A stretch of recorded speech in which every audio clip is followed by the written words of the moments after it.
Hello दोस्तों, good morning. मैं आज आप सबको एक छोटी सी कहानी सुनाऊंगा। शायद आपका बल्ब ऑन हो जाए। तो आइए चलते हैं कहानी की ओर। कहानी कुछ इस प्रकार की है कि एक गांव में जिसमें एक दिन एक कुम्हार को मिट्टी खोदते हुए अचानक एक हीरा मिल गया। उसने उसे अपने गधे के गले में बांध दिया। एक दिन एक बनिए की नजर उस गधे के गले में बंधे उस हीरे के पर पड़ गई। उसने कुम्हार से उसका मूल्य पूछा। कुम्हार ने कहा 1.25 सेर गुड़।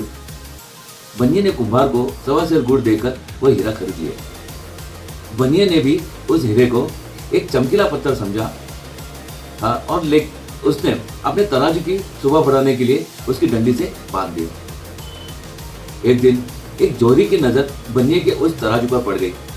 उसने बनिए से उसका दाम पूछा। बनिए ने कहा 5 रुपए। जोहरी कंजूस व लालची था।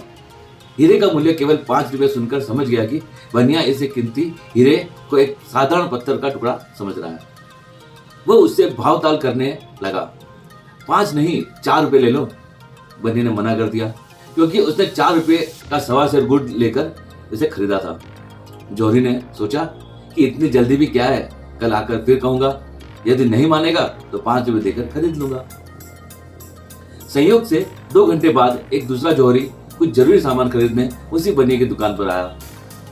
तराजू पर बंधे हीरे को देखकर वहां चौंक गया। उसने सामान खरीदने के बजाय उस चमकीले पत्थर का दाम पूछ लिया। बनिए के मुख से 5 रुपए सुनते ही उसने झट से जेब में हाथ डाला और उसे 5 रुपए थमा दिए और हीरा लेकर खुशी खुशी चल पड़ा। दूसरे दिन वह पहले वाला जोहरी बनिए के पास आया। 5 रुपए थमाते हुए बोला, लाओ भाई, 2 पत्थर। बनिया बोला, वो तो कल ही एक दूसरा आदमी 5 रुपए में ले गया। यह सुनकर जोहरी ठगा सा महसूस करने लगा। अपना गम कम करने के लिए बनिया से बोला, अरे मूर्ख, वह साधारण पत्थर नहीं था, 1 लाख रुपए कीमत का हीरा था।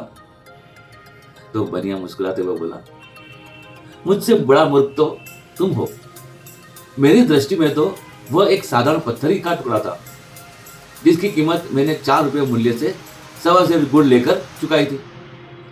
पर तुम जानते हुए भी 1 लाख की कीमत का वह पत्थर 5 रुपए में भी नहीं खरीद पाए। दोस्तों, ये बात उस जोहरी की नहीं है, लेकिन हम सभी की है। अगर हमने हीरा तराश लिया है, फिर भी अगर हम यहाँ वहां भटक रहे हैं तो आगे आप खुद ही समझदार हैं। Thank you friends. आप सबको मेरी एक ही सलाह है कि मासूम बन जाओ, निर्दोष और निखालस बन जाओ, क्योंकि क्या पता कब आप कुछ ऐसा कर जाओ जो खुद आप ही को ना कल्पना हो।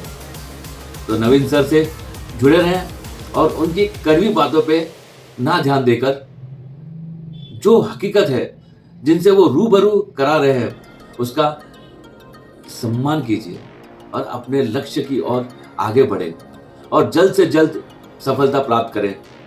मैं हूं Rajesh Kumar Panchal from Vapi, Gujarat. Thank you. जय हिंद।